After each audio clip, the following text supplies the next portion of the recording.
guys, it is LeBas here, and today I'm going to get into a fabulous little video where I go through my old sketchbooks and share some tips with you guys on drawing portraits. I'm going to be giving myself a little bit of a critique from my old work. If you are new to my channel, feel free to subscribe. I make art tutorials and vlogs, and we have a whole bunch of fun over here. Now let's hop into this video. So here we go, we got my two old sketchbooks from high school. I really just wanted to focus today on really simple things that you can implement today on your portraits that are really going to transform your work and make them look a lot more realistic. Let's start off with this portrait right here. I chose this one specifically because I think it's a stage that a lot of artists are at right now, and there are things that you can do to take this to the next level. So first off, you see how we have these really thick outlines? These are completely fine if you're going for a more stylized finish, but the thing is if you're really trying to draw realistic, you're not going to see these type of lines on the face. What you're going to want to do instead is you're going to want to fade them out. So I'll show you one of the pieces that I've been working on.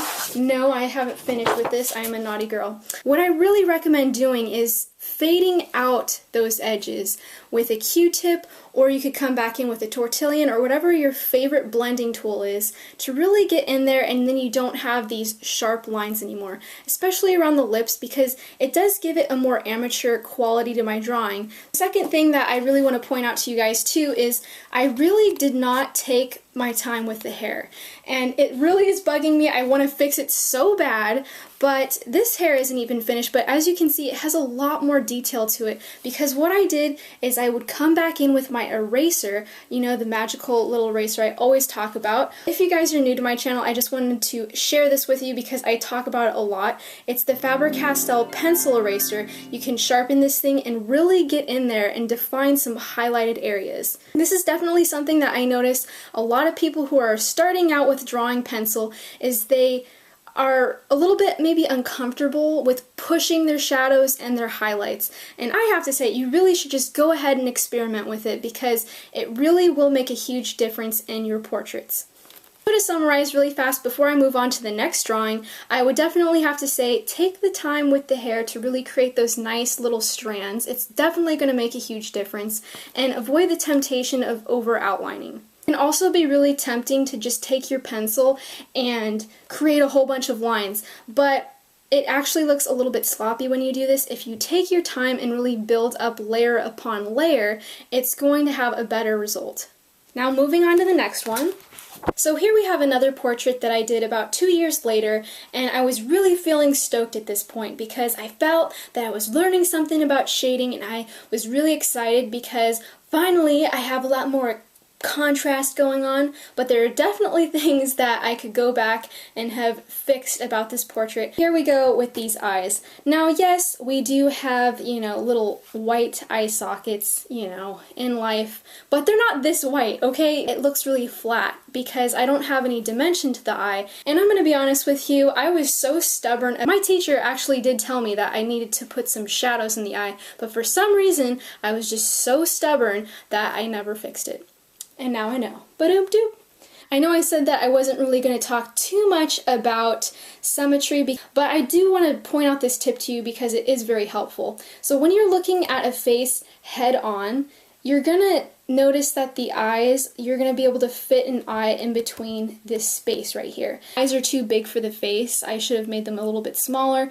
Let's move on to the shading part. As it almost looks like he added highlighter to his face, it is just such a huge contrast when you're looking at this picture that it distracts from the overall portrait. When you are having your little highlighted area, this is completely fine when you're in the middle of working on your piece, you know, erasing a large area like this, but you need to come back in and smooth it over.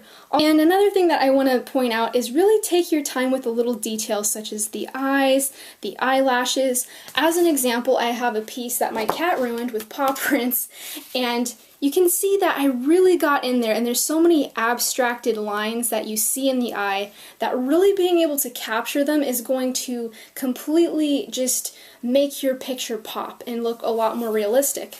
This does come with time, so don't beat yourself up about trying to get everything perfect right away, but I am just pointing out to you guys, for one, look at how much of a difference it makes when you have that shadow shading in the eye. And again, I really overdrew my lines, as you can see. It can be really tempting to draw in the features of the face like this, but it is going to distract at your portrait. So what you really need to do instead is really look at the light that you're seeing. How is that playing out in your photo reference? I doubt that I had a huge shadow here and here. I just felt compelled to draw it in because I thought, hey, there's the chin. Okay, I just have to show you this before. Okay, for some reason, I guess I was trying to come up with piece ideas that I wanted to work on, but I wrote Spider Gymnastics Heaven. Yeah, your guess is as good as mine about that. Now on to our final portrait. This is something that I did my freshman year of high school, so I was younger than the other two that I already showed you. I wanted to point this one out to you guys because this was a drawing that I was working on and I completely abandoned it. But the thing is, I really did have some good bones going on with this drawing compared to some of the other work that I was doing. Okay, let's compare it to these faces. These faces look a lot more characterized than this one over here. And the thing that was really interesting is I was really intimidated by the way that this looked compared to my more, I don't know, cartoony style. It's not even cartoony, I don't know what you would call it, I think this is something that a lot of you guys might be going through, is when you're actually trying to draw a portrait realistically, you're not used to that way of working, and it can throw you off a little bit, and you might think it's ugly and abandoned it, and I really wish that I continued working on this because it wasn't that bad of a piece if you really compare it to the other things that I was doing during the same time. So those are my tips for you guys. There you guys go. I hope that you enjoyed this video, and if you gave this video a thumbs up, I'm giving you the biggest virtual hugs over here. Take care. Don't let anything get in the way of your creative journey. I know that drawing portraits is not easy, and just give yourself some time because it's one of those things where you're going to get better and you're going to have to go through a phase of having some, you know, not so good portraits, but I promise you, if you're dedicated to the craft, you will be able to learn it. I will see you guys in my next video. Love you, take care, and have a beautiful day. Mwah! So I thought it would be good to go over one of my old colored pencil drawings with you, but don't judge me because, okay, you probably will. This is a sketchbook from my freshman year of high school, so please don't expect miracles. What? I didn't get the book. Garfield!